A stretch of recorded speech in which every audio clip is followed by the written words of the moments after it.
नमस्कार दोस्तों, आरसीबी के फैंस के लिए खुशखबरी है कि आरसीबी ने चेन्नई के ही घर में मतलब चेन्नई का जो किला था उसको कल मतलब तोड़ दिया है। और भाई उसी के घर में 50 रनों से मुकाबला मतलब जीत लिया है।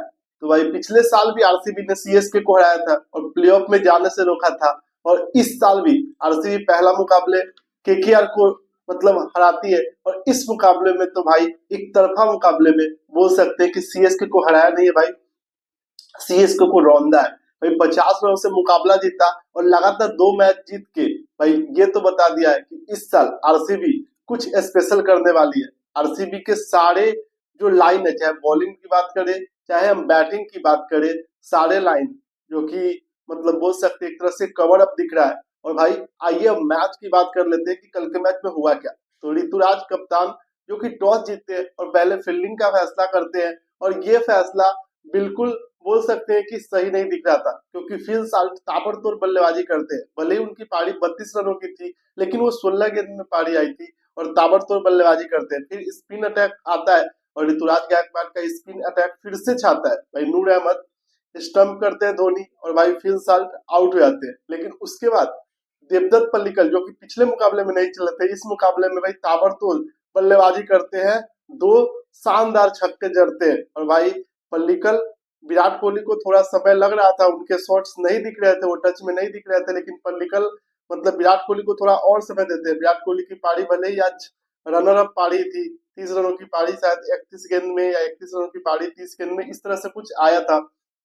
लेकिन उसके बाद रजत पाटीदार कप्तान साहब आते हैं और वो छाते हैं। हालांकि जडेजा की गेंद पे दीपक हुड्डा ने उनका कैच अगर पकड़ लेते तो शायद मैच की स्थिति कुछ और हो सकती थी, लेकिन वो कैच छूटता है और कप्तान साहब ना सिर्फ अशतक जड़ते हैं बल्कि शानदार कप्तानी भी करते हैं। और भाई वो प्लेयर ऑफ द मैच बन जाते हैं इस मैच के। और अंत में टीम डेविड जो कि स्कोर 180 से नीचे हो सकता था आरसीबी का, वो स्कोर भाई 22 रन 8 गेंद पे टीम डेविड का, वो आखिरी ओवर में लगाए गए 3 छक्के की वजह से 196 रन बनाती है आरसीबी। और 196 रन चेन्नई की पिच पे भाई आरसीबी की जो बॉलिंग है उसके सामने इस लक्ष्य का पीछा करना उतना आसान नहीं था। और खासकर जब सीएसके के शुरुआती 3 झटके, पहले हेजलवुड 8 रनों पे ही 2 विकेट सीएसके के झटक देते हैं। कप्तान ऋतुराज का आउट होना बोल सकते हैं कि ये जो मिडिल ऑर्डर है सीएसके का वो फॉर्म में नहीं है। और ऋतुराज गायकवाड़ पे कहीं ना कहीं पूरी चेन्नई की टीम डिपेंड करती है। राहुल त्रिपाठी आउट होते हैं, गायकवाड़ आउट होते हैं हेजलवुड की गेंद पे। और एक सवाल फिर से आ जाता है कि क्या ऋतुराज को ओपन करना चाहिए, क्योंकि त्रिपाठी चल नहीं रहे ओपनिंग में और ऋतुराज गायकवाड़ का जो प्रदर्शन है वो शानदार है। ऐसे पिछले मुकाबले में नंबर 3 पे भी ऋतुराज ने शानदार अस्त्र लगाया था, लेकिन मुझे लगता है कि भाई ऋतुराज को ओपनिंग करना चाहिए।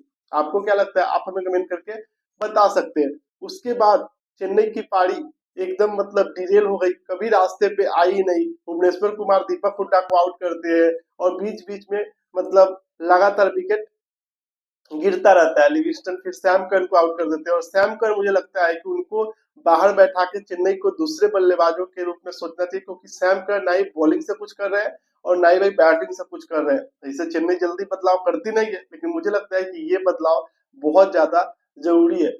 क्योंकि भाई सैम करन का जो रिसेंट का फॉर्म है वो आप खुद ही सोच सकते हो कि इंग्लैंड की चैंपियंस ट्रॉफी के टीम में जब सैम करन नहीं फिट होते हैं तो चेन्नई की टीम में कैसे फिट हो सकते हैं। और भाई चेन्नई की टीम मात्र 146 रन बनाती है। अंत में धोनी साहब भाई वो करेज नहीं दिखाते, आज पहले बल्लेबाजी करने आना चाहिए था। अंत में भले ही 16 गेंद में 32 रन की वो पारी खेलते हैं धोनी, 2 छक्के भी लगाते हैं कुणाल पांड्या का, लेकिन काफी देर हो चुकी थी, वहां से चेन्नई ये मुकाबला बिल्कुल भी जीत नहीं सकता था। तो सचिन रविंद्रा एक छोर संभाले थे, लेकिन भाई वो उतने पावर पैक के खिलाड़ी नहीं है और भाई वो लगातार छक्के नहीं जड़ सकते।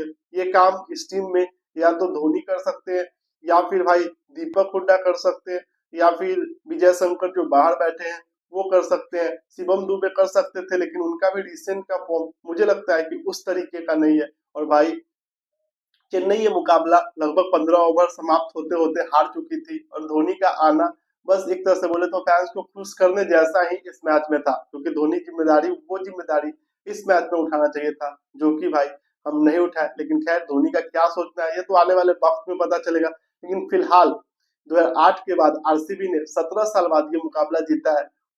इस मुकाबले के जो हीरो थे वो भाई कहीं ना कहीं भाई रजत पाटीदार थे, हेजलवुड थे, भुवनेश्वर कुमार थे और भाई टीम डेविड भी थे। तो आपको क्या लगता है कि आरसीबी इस बार ना सिर्फ प्लेऑफ खेलेगी बल्कि फाइनल भी जीतेगी? आप हमें कमेंट करके बता सकते हैं।